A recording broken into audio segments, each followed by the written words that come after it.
2025 में शनि बदलने वाले हैं अपनी चाल। मिथुन राशि वालों पर करेंगी अपार कृपा। जानें शनि का मीन राशि में गोचर कैसा रहेगा। मेरे YouTube पे एस्ट्रोनॉलेज पर आपका स्वागत है। नमस्कार, मैं हूं नरेश कुमार। सबसे पहले उन दर्शकों का धन्यवाद जिन्होंने पेज को सब्सक्राइब किया है, पेज के वीडियोस को शेयर कर रहे हैं, लाइक कर रहे हैं और कमेंट बॉक्स में हमें अपनी राय भी लगातार भेज रहे हैं। दोस्तों, आज के वीडियो में बात करेंगे शनिदेव की। शनिदेव का गोचर होने जा रहा है अगले साल 29 मार्च 2025 को। शनिदेव गोचर करेंगे मीन राशि में। मीन राशि में शनिदेव का गोचर रहेगा 23 फरवरी 2028 तक। ये लगभग 1061 दिन का पीरियड है जब शनिदेव मीन राशि में गोचर करेंगे। इसी बीच 2027 में एक ऐसा समय आएगा जब शनिदेव वक्री अवस्था में चलते हुए 3 जून 2027 को दोबारा कुंभ राशि में आ जाएंगे। 20 अक्टूबर 2027 तक यहीं पर रहेंगे, फिर मार्गी होने के बाद आगे चलेंगे और लगभग, यदि मैं मीन राशि में गोचर की बात करूं तो लगभग ये 921 दिन का समय है जब मीन राशि में ही शनिदेव गोचर करेंगे। तो इस गोचर के दौरान शनिदेव के क्या फल मिलेंगे, आज बात करेंगे मिथुन राशि के जातकों की। उनको यह शनिदेव का गोचर कैसे फायदेमंद होने जा रहा है।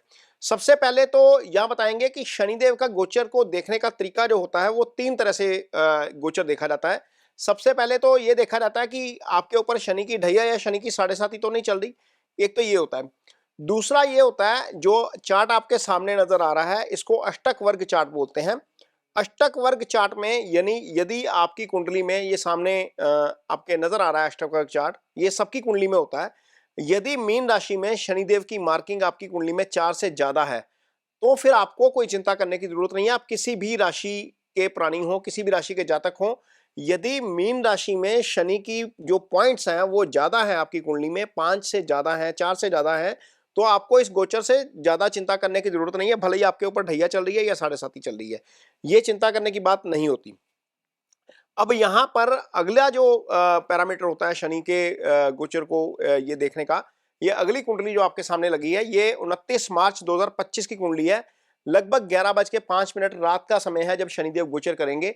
ये जो कुंडली बनती है, इस कुंडली में शनिदेव की स्थिति और चंद्रमा की स्थिति देखी जाती है।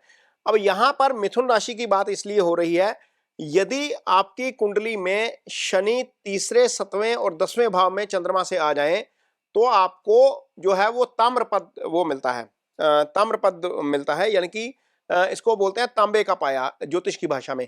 जब शनि तांबे के पाए में आते हैं तो वो अच्छे रिजल्ट करते हैं। यहां पर हम बात करेंगे मिथुन राशि के जातकों की, जिनके लिए ये जो शनि का गोचर है 29 मार्च 2025 को जो होने जा रहा है, ये कुंडली आपके सामने लगी हुई है। मिथुन राशि के लिए शनि दशम भाव में गोचर करेंगे। तो ताम्र पद का मतलब यह है, ताम्र के पाए में आने का मतलब यह है कि शनि का रिजल्ट अच्छा रहेगा। यदि हम स्टैंडर्ड डेफिनेशन होरा प्राशर शास्त्र की देखते हैं तो शनि का गोचर तीसरे, छठे, 11वें भाव में अच्छा होता है। लेकिन यदि हम इस पैरामीटर पे आते हैं, ताम्र पद वाले पैरामीटर पे, तो मिथुन राशि के जातकों के लिए भी शनि का गोचर जो है वो अच्छा होने जा रहा है। क्योंकि गोचर के समय, जिस समय शनि ने गोचर किया है, उस समय जो शनि की स्थिति है वो आपके लिए दशम भाव में आ गई है। तो दशम भाव में आने का मतलब है कि शनि आपके लिए अच्छा फल करेंगे। तो सबसे पहले तो कौन सा अच्छा फल करेंगे, क्या अच्छा फल करेंगे, ये जानने की कोशिश करते हैं। शनि की एक खासियत होती है, जिस राशि में वो बैठ जाते हैं, जिस भाव में वो बैठ जाते हैं, उस भाव को मजबूत कर देते हैं। अब यहां पर ये मिथुन लगन की पत्रिका आपके सामने लगी हुई है। शनि का गोचर हो रहा है दशम भाव में। दशम भाव आपके कर्म का भाव होता है। आपका जो है कारोबार यहीं से आता है, आपकी नौकरी यहीं से आती है, आपका फ्रीलांस का कोई भी काम आप करते हैं तो आपको यहीं से मिलता है देखने को। तो यहां पर जब अब शनि अच्छे गोचर में है, यानी कि तांबे के पाए में है, तो आपके लिए वो रिजल्ट बहुत अच्छा करेंगे। सबसे पहले तो कर्म का ही अच्छा रिजल्ट करेंगे, कारोबार से संबंधित चीजें आपके लिए बहुत अच्छी हो जाएंगी। अब ये जो मिथुन राशि है, इसके लिए शनि दोस्त है, क्योंकि मिथुन राशि जो है वो बुध की राशि है। और मिथुन राशि के जातकों के लिए शनि की जो मूल त्रिकोण राशि है, ये चार्ट में हम सर्कल कर रहे हैं, वो 9th हाउस में आ जाती है। 9th हाउस का जो जो लॉर्ड होता है, यानी कि जो भाव का स्वामी होता है, वो चाहे क्रूर ग्रह हो, वो शुभ फल ही देता है, भले ही वो शनि ही क्यों ना हो। चूंकि यहां पर शनि भागेश है, तो भागेश होने के नाते जो है वो मिथुन राशि के जातकों के लिए अच्छा फल करेंगे। अब यहां पर स्थिति यह है कि मिथुन राशि के जो जातक जिनका जन्म राहु के नक्षत्र में हुआ है, लगभग बहुत सारे ऐसे जातक होंगे मिथुन के जिनका जन्म राहु के नक्षत्र में हुआ है, जिनकी उम्र इस समय 30 से 50 साल के बीच है। उसके ऊपर उनके ऊपर शनि की महादशा भी चल रही है, यानी कि महादशा नाथ का शुभ गोचर में आ जाना, भाग्य के स्वामी का शुभ गोचर में आ जाना आपको डेफिनेटली बहुत अच्छे रिजल्ट करेगा। आपको सडन कोई लाभ हो सकता है। सडन मैं लाभ इसलिए बोल रहा हूं क्योंकि आपके लिए जो आपकी जो कुंडली है मिथुन राशि की, उनके लिए आप देखिए ये कुंडली के सामने एक जो चार्ट लगा हुआ है, इसमें अष्टम भाव में शनि की मकर राशि आ रही है। मकर राशि जिस भाव में है वो भाव आपकी सीक्रेसी का भाव होता है, वो सडन प्रॉफिट का भाव होता है, सडन लॉस का भी भाव होता है। लेकिन चूंकि शनि अच्छे गोचर में है, इस भाव के स्वामी अपने भाव से तीसरे भाव में है, भाग्यस्थान के स्वामी हैं शनि, कर्म भाव में बैठे हैं, कर्म के कारक भी होते हैं, तो लिहाजा आपको बहुत अच्छे रिजल्ट करेंगे। ये जो तांबे का पाया है मिथुन राशि के लिए खास तौर पर, क्योंकि महादशा भी शनि की चल रही है, जो 30 से 50 साल के लोग हैं जिनका जन्म राहु के नक्षत्र में हुआ है, उनके लिए बहुत अच्छा जो है ये बनेगा। राहु का नक्षत्र आर्द्रा होता है वैसे बाय द वे, जिसमें ये आती है मिथुन राशि आती है। आर्द्रा नक्षत्र के बहुत सारे ऐसे जातक होंगे जिनकी राशि मिथुन होगी। तो आर्द्रा नक्षत्र के जितने भी जातक हैं उनके ऊपर डेफिनेटली इस समय शनि की महादशा चल रही है, जिनकी उम्र 30 से 50 साल की है। जब आर्द्रा नक्षत्र में आप पैदा होंगे तो आपकी उम्र डेफिनेटली 30 से 50 साल की होगी। तो यहाँ पर जितने भी अपने करियर के पीक के ऊपर हैं जो लोग, उनको करियर में ग्रोथ डेफिनेटली देखने को मिलेगी। यहाँ पर बहुत ज्यादा फायदा करियर के मामले में होगा, धन के मामले में होगा, पैसे के मामले में होगा।